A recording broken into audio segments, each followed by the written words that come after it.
Si celebra oggi, 3 aprile, la Fiesta de Patrie dal Friul, cerimonia questa mattina in piazza Libertà a Udine.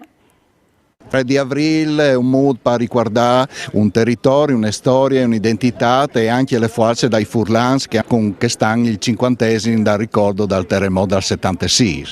Sì, celebriamo il 3 di aprile la Fiesta della Patria dal Friul, ma soprattutto la ricostruzione, che è vera. Riguardando il terremoto, i 50 anni dal terremoto, ma quindi riguardare anche il fatto che i Furlan subito si sono messi a lavorare e subito sono arrivati anche a ricostruire le nostre chiese, le nostre chiese, ma soprattutto le nostre fabbriche, come diceva il vescovo Battisti. E oggi direi che chi ha sede un bien riguardo per poter anche celebrare la Fiesta della Patria del Friul, che proprio ti attacca a tutti i Furlans da una operosità, una identità, una capacità di far emergere il territorio, come di pochi volti si vive dalla storia, ma soprattutto anche a tor per il mondo. Quindi buon compleanno Furlans, buon compleanno Friul. Oggi si celebra la Festa della Patria del Friuli, una festa alla quale i friulani tengono molto. La città di Udine è il palcoscenico naturale nel quale celebrarla. Abbiamo oggi parlato sicuramente di tradizioni, di identità, di storia, ma la necessità di questi tempi è soprattutto anche alla vigilia di un anniversario, quello del terremoto, 50 anni, che hanno profondamente cambiato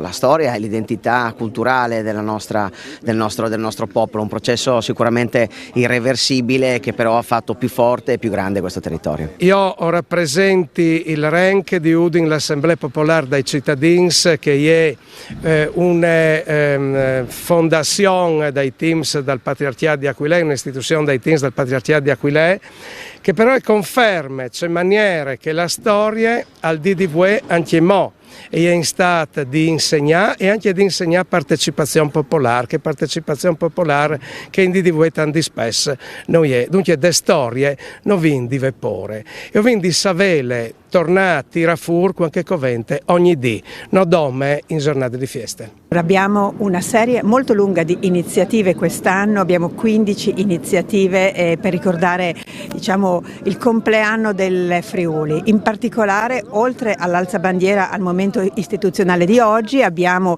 per esempio il 12 di aprile, la domenica in cui si celebrerà a Montenars la Fiesta de Patrie, abbiamo un concerto alle 6 con il musicista Nicola Milan al Palamostre con un coro di bambini di Udine che si chiama Restiamo Umani, lo spettacolo.